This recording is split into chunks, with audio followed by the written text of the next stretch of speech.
কে বিছানায় ঘুম পাড়িয়ে দেওয়া হবে। আবার জলাতান ইব্রাহিমোভিচও বলেছিল যে আগে তারা ম্যারাডোনার হাত দেখেছে, এবার দেখবে মেসির বাম পা। আসলে বিষয়টা আরেকটু ডিফারেন্টলি বলছে, কিন্তু আমি এইভাবে বললাম আর কি, জিনিসটা যাতে আরেকটু নর্মাল লাগে। কিন্তু মেসির সাথে এই ব্যাপারগুলো কখনোই নর্মাল না। মেসি মাঠে থাকা জিনিসগুলো কখনোই নর্মাল হয় না। একটা দল যারা বল দখলের লড়াই বা মাঠের অন্যান্য দিকে ৬০-৭০ মিনিট পর্যন্ত পারফর্ম না করে এরপরে যখন মেসি গিয়ার আপ করে নেয় যে ঠিক আছে এখন আমি পুরো মাঠ হেঁটে বেড়াইছি, now I will play, I will show you how to play. তো যখন এই জিনিসটা যখন হয়ে গেছে, মেসি জাস্ট কি করেছে, উইংয়ের দিকে চেপে গেছে। তারপরে দেখেন একটা প্লেয়ারের পিক ইন্টেলিজেন্স কীরকম হইলে মডার্ন ডে ডিফেন্ডারদেরকে এইভাবে বোকা বানাইতে পারে। ফার্স্ট গোলে কি করছে, ফার্স্ট গোলে ইনসাইড কাট ইন দেখাইছে যে আমি এখন ইনসাইড পাস মারবো, কারণ এর আগে ৩-৪টা ইনসাইড পাস মারছে যেগুলো পিকফোর্ডের অতি দানবীয় শটের কারণে সেভ হয়ে গেছে, নাহলে আর্জেন্টিনা গোল দেয় ৩-৪টা। ওই যে ইনসাইড পাসগুলো যখন অ্যাকুরেটলি, এবং আর্জেন্টিনার প্লেয়াররা জাস্ট বক্সে মুভমেন্ট দিলেই হচ্ছে, তাদের মাথা যেখানে সেখানে পুষাই দেওয়া হচ্ছে, পিন পয়েন্ট। ওদের কাউকে আসলে অত বেশি ওভার ওয়ার্ক করা লাগতেছে না, জায়গায় দাঁড়ায় দাঁড়ায় হেড দিতে পারতেছে। এবং মেসি মেপে মেপে বল পাঠাচ্ছিল, পিকফোর্ড হচ্ছে অতি মানবীয় সেভ দিয়ে যাচ্ছিল। এবার চিন্তা করলো না, লেটস ডু সামথিং ডিফারেন্ট। তো কি করছে, পিছনের দিকে বারবার ইনসাইড যখন আসতেছিল প্রত্যেকটা ইংলিশ প্লেয়ারে বক্সের ভিতরে ঢুকাই দিছে, বক্সের বাইরে আর কেউ নাই, মানে সবাই একদম বক্সের ভিতরে জমাই ফেলছে মেসি। দেন জাস্ট একটা সোজা কাট ইন দিয়ে দিছে এনজো ফার্নান্দেজকে, এবং এনজো ফার্নান্দেজ এই শটটা এর আগেও ২-৩বার ট্রাই করছে, অন টার্গেট রাখতে পারে নাই, কিন্তু এইবার একেবারে পিন পয়েন্ট পুরা নার্ভ সহ নিছে, গ্যাপ দেখা কিছু করার নাই, গোল। তারপরে কি হইলো, তারপরে যথারীতি লাউতারো মার্টিনেজ আসছে। এবার মেসি দুজন ডিফেন্ডারকে দেখাইছে যে না আমি ওই ইয়া করতেছি না, মানে বলটা আসলে এমনভাবে ক্রস আসছে, এই ক্রসটা মেসির আগে স্পেন্স পাওয়ার কথা, একটা ইয়াং ডিফেন্ডার আর একটা ৩৯ বছরের বুড়ো, কিন্তু ওই বলটা যায় উইন করছে কে, ৩৯ বছরের বুড়ো। তারপরে সেই বলটা নিয়ে ভিতরে ঢুকছে, এবং ভিতরে ঢুকে আপনি যদি লক্ষ্য করেন লাউতারও মুভও করা লাগে নাই, জায়গায় দাঁড়ায় হেড দিছে এই বলটার জন্য। অর্থাৎ মেসি একেবারে লাউতারোর মাথার মধ্যে প্লেটে সাজায় দেওয়ার মতো গোল। তো ম্যারাডোনা আসলে জাদু মানে ইংল্যান্ডের সাথে তার মানে স্ট্যান্ড দিয়ে গেছে গোল দিয়া, আর মেসি দিয়ে গেছে অ্যাসিস্ট দিয়া, ২টা অ্যাসিস্ট। ম্যারাডোনা ২ গোল, মেসি ২ অ্যাসিস্ট। মানে একটা হিস্টোরি আবার রিপিট হয়ে গেল মনে হয়, যেন পুরো কমপ্লিট হয়ে গেল। সো যে সমস্ত ইংলিশ পণ্ডিতরা বা যারাই আর্জেন্টিনারে ডাউট করছে, আর্জেন্টিনা নিয়ে একটু রসালো কথাবার্তা বলছে, আর্জেন্টিনা নিয়ে একটু খোঁচানো কথা, বিশেষ করে গ্যারি নেভিল, তারপরে এই যে জেমি কারাগার, এই টাইপের যারা আছে আর কি, মানে তাদেরকে আসলে যতগুলা অকেশনে এরা হচ্ছে গিয়ে মেসিকে সবসময় টার্গেট করছে, পুরা ক্যারিয়ারে পুরা জিন্দিগিতে।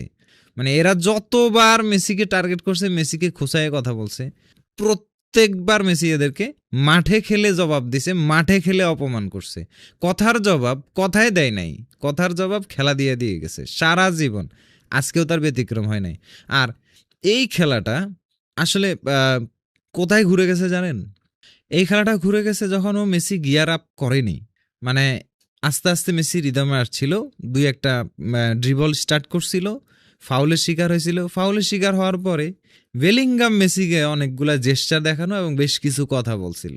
তো বেলিংগাম আসলে রিয়াল মাদ্রিদের কাল্ট ফিগারদের এক্সপিরিয়েন্সটা জানে না, মানে মেসির সাথে ডিসএগ্রি করা বা মাঠে মেসিকে একটু উস্কে দেওয়া যে কতটা ডেডলি হইতে পারে, এটা রিয়াল মাদ্রিদের যারা কাল্ট ফিগার, যারা লেজেন্ড, ক্যাসিমিরো, মার্সেলো, এরা অনেকবার বলে গেছে যে আমাদের প্রতি স্পষ্ট নির্দেশনা ছিল যে মেসিকে রাগানো যাবে না, এবং আমরাও কখনো মেসিকে রাগাইতাম না, কখনো ট্যাকেল করে ফেললে সরি সরি বলতাম। এই কথাটা ক্যাসিমিরোর মুখের কথা, এবং মার্সেলোও বলছে যে তার সাথে খুব কম কথা বলার ট্রাই করতাম যাতে সে না রাগ করে, কারণ সে যদি একবার রেগে যায় তাইলে শেষ।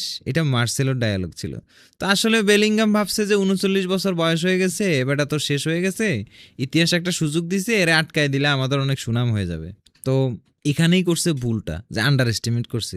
৩৯ বছর বয়স হইলো, ওই যে আমি বলি না একটা কথা, যে সিংহ বুড়ো হয়ে গেল থাবা কিন্তু ঠিকই দেয়, এবং সেটা অনেক বেশি ভয়ঙ্কর হয় আর কি, এক্সপিরিয়েন্স থাবা হয় আর কি।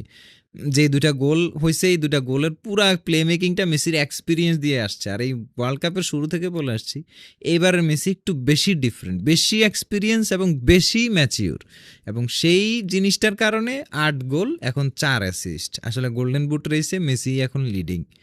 তো এই যে ব্যাপারটা, এবং গোল্ডেন বল রেসেও লিডিং, শুধু বুট রেস বললে ভুল হবে, বল রেসেও লিডিং এবং ফাইনালে চলে গেছে।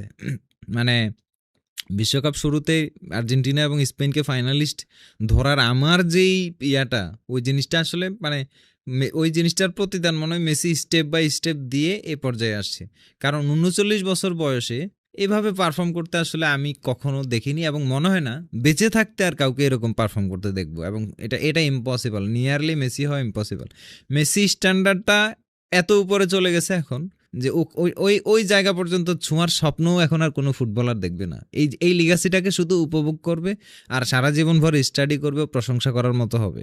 আর্জেন্টিনা প্লেয়ারদের ইমোশন, আবেগ সবকিছুর সেন্টারে মেসি থাকার কারণ হচ্ছে Messi is the mind of every attack, এবং মেসি হলো এই টিমটার সোল, যেই সোলের জন্য এরা ফাইট করে। আবার এদের এই ফাইটিং স্পিরিটটা, আবার মেসি এদের জন্য ফাইট করে।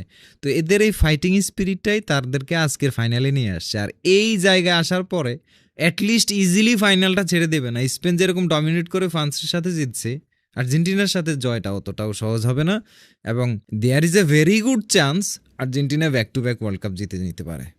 এবং উইথ মেসি এটা একেবারেই অসম্ভব কিছু না, এই স্টেজের মেসিকে দিয়ে অসম্ভব কিছু না। এবং এই বয়সের Messi still world best player of the year. এবং হ্যারিকেন কাল যেরকম বলে গেছিল যে আমরা আসলে we are in a presence of the greatest player of the history, এই কথাটা হ্যারিকেন বলে গেছিল।